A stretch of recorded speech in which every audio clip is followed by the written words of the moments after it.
Yo, what's up, everyone? Back again. What's up? Well, looks like Fleury, the great Calgary Flame, has called it a career today. You know, I am totally surprised by this.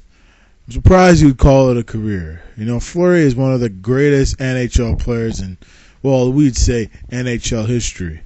You know, he's done so many great things for the Flames over the years, and he's done so many great things for the league. You know, he's had some troubles with the drinking, and he finally got over that. Sober for I think about 2 years now. So, you know, Fleury's battled the demons, but let me tell you, you know, it was awesome to see him play in a preseason game. You know, it was awesome. 6 years out of the league, and you come back and you can still play at a high level. He showed me he can still play, and I wish Fleury would have went to another team, because I know Nashville, from what I was hearing, they were interested in him. And there was a few other teams like Tampa Bay, but Nashville for sure, because they're a speed type of team. And I think he would have been a perfect fit for that team. But hey, that's what happens. You know, that's the decision he made with his family, and that's the way it goes. You know, sometimes it doesn't go the way you think it should go. 90% of the time, it doesn't go that way. You know, I think the preseason in the NHL hasn't been so bad. I mean, Nazem Kadri for the Toronto Maple Leafs, he was awesome. This young draft pick for the Maple Leafs, all the hype. I mean, all Toronto, everything you hear is Kadri. And now he's been sent back to the OHL, where he'll continue his development as a young Maple Leaf draft pick. So he's going back to his OHL team for the whole season. He's been assigned. Well, the Toronto Maple Leafs didn't stop there in terms of their assigning players. You know, the young star, college player, Christian Hansen, the son of the Hansen brothers. So, you know, he's going to the Toronto Marlies too. Jonas Frogren's going to the Toronto Marlies.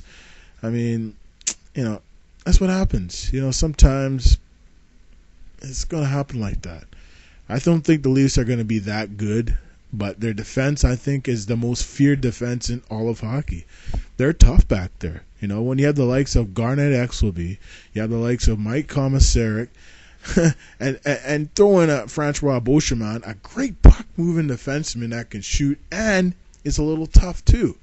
You know, they're pretty tough. And some of those players they have on that Leaf team, don't get me wrong, they're pretty tough too. You have Jamal Mayers, and, you know, I can go on and on. You know, they're a very, very tough team.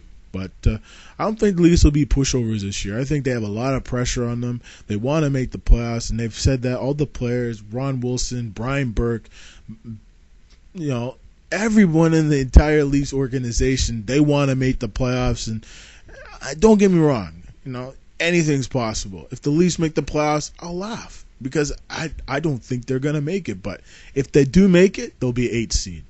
But I just don't think they'll have the horses down the stretch to make the playoffs. I feel they'll be rattled by injuries. Gustafsson has to stay healthy the whole year if they have any hope. I mean, Toskala is inconsistent as far as I'm concerned. But now he has a solid defense. Who knows? Will he put up the numbers he put up for San Jose a few years back? Wouldn't that be special for the Toronto Maple Leafs Nation? I think they would be absolutely just going wild. Okay, we move on to the Calgary Flames. You know, no more Fleury. What can Jerome McGinley do this year? Can he put up 50 goals? I don't think so.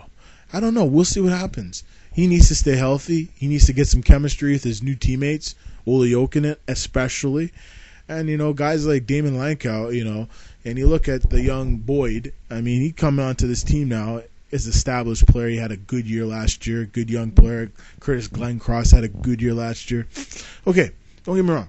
Just think this. The Flames, they need to be consistent. Their defense has to play better. Robin Regehr has to have himself an excellent year. And don't forget, they acquired the biggest acquisition team history in Jay Bouwmeester. Everybody wanted this guy. But hey, the Flames acquired Jay Bouwmeester. And I feel this is going to be a good move for this franchise. Will he make a difference? We'll see. The partnership between him and Dion Phaneuf is going to be key. I saw a hit in this preseason. Dion Phaneuf put on the young Kyle Okposo of the New York Islanders. And that just showed to me that Dion Phaneuf is back. He reminds me of Scott Stevens, and I would not want to put my head down going across center ice with this guy because I know he'll take my head off. No doubt about it. Trust me. I can't wait for the NHL season to begin. And then we move to the Vancouver Canucks. Okay, they're good. Okay, everyone's saying this and that. Oh, there's so much positiveness coming out. I mean, they have a lot of defense. Can Ehrhoff become the player he was in San Jose? Big question. When they get back Schneider, will he make a difference, Matthew Schneider, for this team? I think he will be. I think the Sedin twins are playing motivated this year. They're bringing Samuelson, Roberto Luongo. He's the most motivated player I've ever seen in the history of the NHL. True, the Olympics is coming to Vancouver, and I think there's a lot of pressure on this young guy. And he signed the big 12-year contract. So if you want my honest opinion on the Vancouver Canucks, to be determined. I think Vancouver will finish 6th in the Western Conference this year. I think they're very good, and they will not win the division this year, but they won it last year. I was proven wrong time and time again, but I think they'll finish 6th in their division. I think the Calgary Flames, I don't know what's going to happen with them. They might miss the playoffs. We'll see what happens. Depends what type of start they get off to. They lose their first 6, 7 games, 10 games out of the chute. They might not make the playoffs. They'll be trying to make it come April, March and April. That's when the playoff run goes. You're trying to make the playoffs, especially in March. So we'll see what happens. It's a condensed season this year. They're playing a lot of games out the chute, so we're going to have to see what happens. You look at the Edmonton Oilers, they acquired Pat Quinn, one of the greatest head coaches of all time. Pat Quinn led the young junior teams to gold, and he's molded them into great players in the league, and he's done so much for the Vancouver Canucks, never mind the Toronto Maple Leafs. The Leafs haven't been good since Pat Quinn has last been there, and I think Pat Quinn will turn the ship around in Edmonton, and I think they'll finish 8th in the Western Conference.